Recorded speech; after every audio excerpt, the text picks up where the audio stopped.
This is the Blood Red podcast from the Liverpool Echo.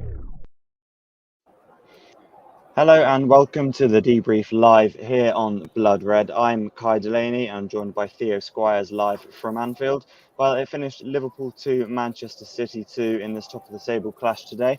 Theo, we'll come straight to you. What did you make of that? I suppose Chelsea are the real winners today, aren't they? There's a chance for either Liverpool or City to go top with a victory, and neither of them been able to take it. It's a strange one where it feels like both a good point for Liverpool, yet 2 points dropped as well. They were dreadful in the first half, couldn't really string a pass together, and it looked like it was just a matter of time before City took the lead and could take control of the game. They upped it in the second half, they turned things around, twice led, and you think when you're leading at home with this atmosphere, with this fans, you'd like to be able to hold on to it. Ultimately, they haven't been able to. Some Mohamed Salah brilliance to both set up the opening goal for Sadio Mane to score his own. And then with City, it's one where Phil Foden gets in at the far post to get the first equaliser. Deflection on the second for De Bruyne. Bit of a fortunate goal, but I suppose it's a game at the end of the day where neither team wants to lose. They could both have won it, but it's not the worst result to get a point at this stage of the season. It's just one where Chelsea will be the happiest team because they're the ones going into the October international break top of the table. Of course, yeah, as you say, a 2-2 draw at City is not to be sniffed at, but does feel a little bit like a missed opportunity there. The saying goes, a game of two halves. It was exactly that, wasn't it? Liverpool didn't get going at all and then came out of the blocks really well at the start of the second half. Yeah, God knows what Jurgen Klopp said to him at half time, but it must have been a hairdryer treatment or something because they were awful in that first half. It was just dreadful, like making mistakes. The touches were too heavy. They giving the ball away repeatedly. I can't remember him even getting that many chances. I think Joel Matip probably looked the most creative player in the first half. So this is not the Liverpool we're used to seeing. This sort of game, you'd expect them to raise their levels. And this was more like what you'd see, I suppose, at the start of Jurgen Klopp's reign or maybe under previous managers when they do sometimes go missing in big games. But credit to them, there would have been calls to make changes at half-time to change the formation. But Jurgen Klopp kept faith with the players, he kept faith with the system, and they did turn it around in the second half. They were the better team in moments. They got goals at important times and were unfortunate not to hold on for 3 points. You're just wondering why they were so bad in that first half, because if they'd been a bit more with it, maybe they would be walking away with 3 points today. It's a strange game when you think of Liverpool and City. It's always been so entertaining in the past, so much free-flowing football. And this one was more littered with mistakes. But thankfully, in the end, there was that moment of magic from Mo Salah. Just a point with many twists and turns along the way. As you say, a moment of magic from Mohamed Salah. A really big hand in the first goal for Sadio Mane as well. A lovely dribble and then a great through ball. So, I mean, we're running out of superlatives for Salah, aren't we? He's arguably in the form of his life, the form of his Liverpool career. What else can we say about him? I'd say he's in his peak form. Yes, you'd argue that he is the best player on the planet at the moment. Like Lionel Messi, Cristiano Ronaldo, they always get the hype. They're those names, but they're not playing to the standards he is at the moment. We've got other names like Robert Lewandowski. But those players enjoyed their best years over a considered consistent run when they're around Mohamed Salah's age. And at the moment, he's just so happy, isn't he? You can see he's enjoying his football. And he wasn't involved today as much as he'd like to be. When he was on the ball, he made things happen. It was brilliant involvement to set up the goal for Mane. I think he showed great work rate to almost win it back when it was maybe a bit of a dodgy pass to him in the first place, to give it to, I think, James Milner, who gave it to Fabinho, and then just ran away down the right-hand side. Defenders can't stop him when he's in that form, when he gets his legs going. It was a nice little through ball from him. And then the strike, wow. We've seen him do that before. It was similar to when he scored against Tottenham Hotspur in his first season. But this one, I think that this is probably one of his best Liverpool goals. The only one that, for me, that really comes close is maybe the one against Chelsea, maybe the one against Roma.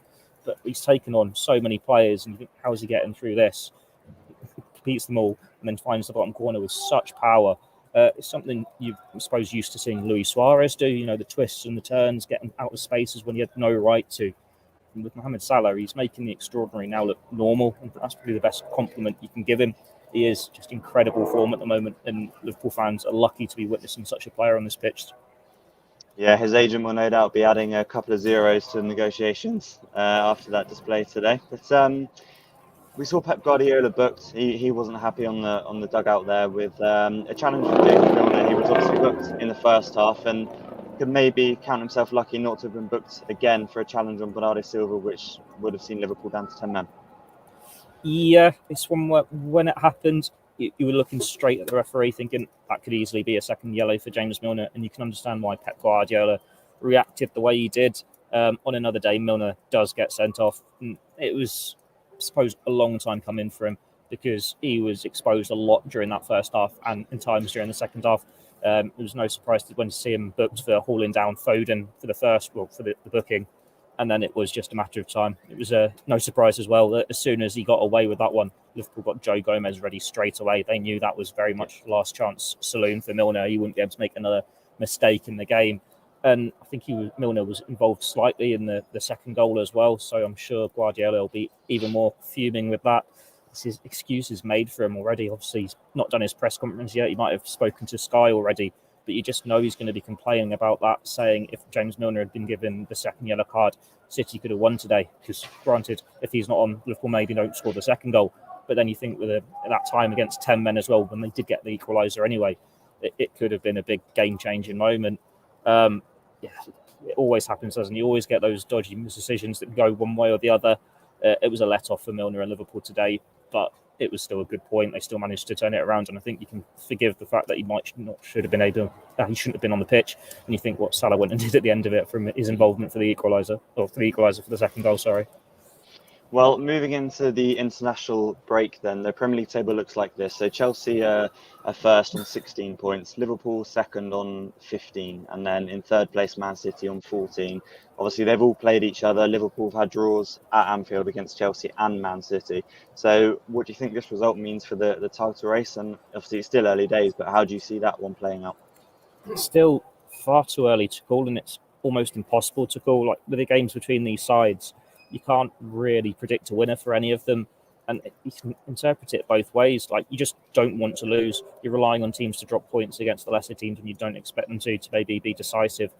But it does feel like missed opportunities as well. Like if Liverpool had taken advantage against 10-men Chelsea, they'd be top of the league. If they managed to hold on today, they'd be top of the league. And you know how tight this title race could be. I always feel when these top of the table clashes, feels more of a disappointment when it's a draw at home. Like if Liverpool were at the Etihad today, this would be a brilliant result for them. It'd be a brilliant draw, but it's still a big ask for them to go to a Stamford Bridge or an Etihad, and they've got to at least match what they've done in these two games, and draws to cancel it out. Because if Chelsea or City could make home advantage count in those games, you'd imagine that means they're ahead of them in the title race when that comes. But then the one positive you can take out of it is City beat Chelsea at Stamford Bridge last week. So Liverpool were effectively 1 point up on them, if you look at it that way.